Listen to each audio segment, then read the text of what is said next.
No sé si ya vieron este video.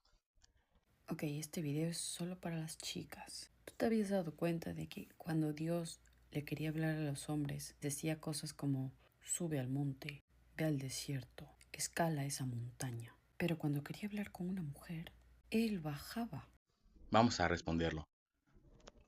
Yo sé, claro que lo sé, que tienen esta fuerte necesidad de autoafirmación, pero además una necesidad de autoafirmación constante, de autovaloración, de autovalidación.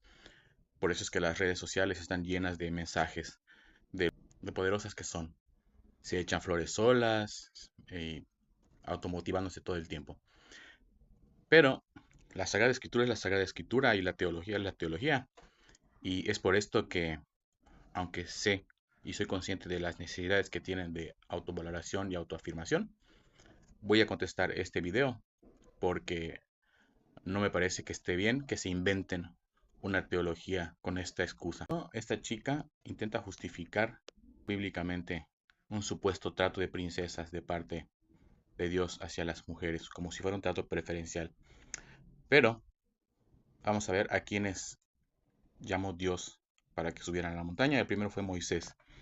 Y habría que desconocer el significado, el valor que tiene Moisés para el pueblo de Israel, como para hacer esta afirmación en un sentido negativo. Valdría la pena estudiar un poco la Biblia. Moisés, según el propio relato de la Biblia, en una de las ocasiones que subió a hablar con Dios, cuando bajó, tenía el rostro iluminado. Moisés fue escogido para liberar al pueblo de Israel. ¿Sí? No era una princesa, ¿sí? Era un místico, un patriarca y el líder de su pueblo. No era cualquier persona. Dios nos ama de manera personal a todos, pero tuvo un trato preferencial hacia Moisés. Otro personaje de la Biblia al que Dios le pide que suba al monte, en Primera de Reyes, capítulo 19, es a Elías. Le pide que suba al monte Sinaí, o también conocido como Horeb, o al revés, monte Horeb, conocido como monte Sinaí, para hablar con él en una ocasión. Pero Dios hablaba normalmente con él, sin que subiera al Horeb. Hablaba normalmente con Elías. Y también haría falta tener un desconocimiento sobre la Biblia para no entender quién era Elías, ¿sí? O sea, habría que leer muy bien todo lo que hizo Elías, todos los milagros que realizaba de parte de Dios, como para pensar que como no era su princesa, lo hacía subir. O sea, completamente falta de comprensión.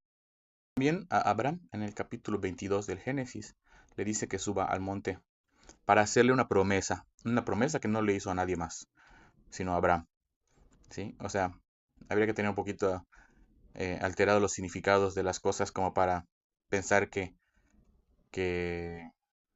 tenía un trato menos cariñoso para Abraham que para las mujeres.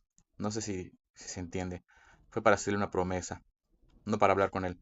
Porque podemos ver a Abraham junto con Sara en su campamento y lo visita Dios cuando le dice que el año siguiente que volvieran a pasar estaría embarazada. ¿Sí? No lo hizo subir a ninguna parte. Trataba con él cotidianamente, trataba con Adán cotidianamente. ¿Sí? Vamos a ver otros casos.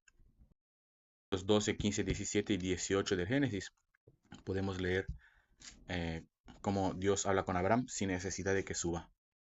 Génesis capítulo 26, versículos de 2 al 5 y del 24 al 25, habla con Isaac sin que suba a ninguna parte.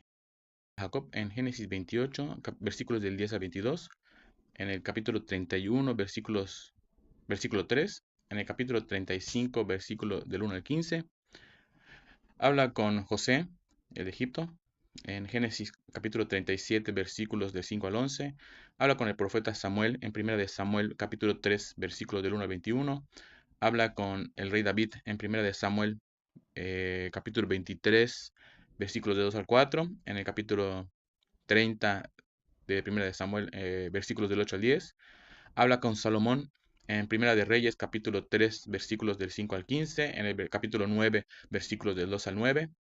Habla con Elías, el profeta, en Primera de Reyes 19, de 9 al 8. En el Nuevo Testamento habla con San José en Mateo, capítulo 1, del 20 al 21. En el capítulo 2, del 12 al 13. y del 19 al 20. Y en el capítulo 3, versículo 4, si no me equivoco. Habla con Zacarías, lo podemos leer en Lucas capítulo 1, versículos del 11 al 20. Habla con San Pedro en Hechos capítulo 5, versículos del 1 al 11. En capítulo 8, del 26 al 40. Habla con Saulo en el capítulo 9 de los Hechos, versículos del 1 al 31. Y ya siendo Pablo, eh, no Pablo, perdón, habla con Saulo en el capítulo 9 de Hechos, versículos del 1 al 31, y con Felipe en 2 de Corintios 12 del 1 al 10, si no me equivoco, y habla con Cornelio, siempre en Hechos de los Apóstoles, capítulo 10, versículos del 1 al 33. Ninguno de estos señores tuvo que subir a ninguna parte. Y pues de hecho el Apocalipsis también es una revelación que recibió el evangelista San Juan sin subir a ninguna parte. Y los 12 apóstoles hablaban con Jesús, que es Dios, sin que subieran a ninguna parte, solo estaban con él. Así que, repito, aunque entiendo esto de esta necesidad de autovalidación y autovaloración y que necesiten sentirse fregonas, poderosas y etcétera, no se vale inventarle cosas a la Biblia. No se vale inventarle cosas a la Biblia. No hay ningún tratamiento de princesa, a menos que sea un tratamiento de príncipes para todos y que además de esos príncipes que seríamos todos, tuviera además estos preferidos con los que hablaba, ya sea subieran o no. Porque los que subieron no subieron porque fueran menos príncipes que los otros, al contrario, ¿sí? Habría que entender muy bien la figura de Moisés, de Josué, de Elías, de Eliseo y de estos grandes hombres de la Biblia. También hubieron grandes mujeres. A lo mejor, si lo que necesitas es autovalidación, autovaloración, buscar estos ejemplos de grandes mujeres como la esposa de Pilatos. Si bien Pilatos no tuvo los pantalones para hacer lo que era correcto, su mujer sí tenía claro quién era Jesús. ¿Qué otras grandes mujeres? Eh, la Virgen María, las mujeres que acompañaban a Jesús, las hermanas de Lázaro, etcétera. Hay grandes ejemplos de mujeres en la Biblia como para tener que inventarse esto del tratamiento de princesa. Dios les bendiga.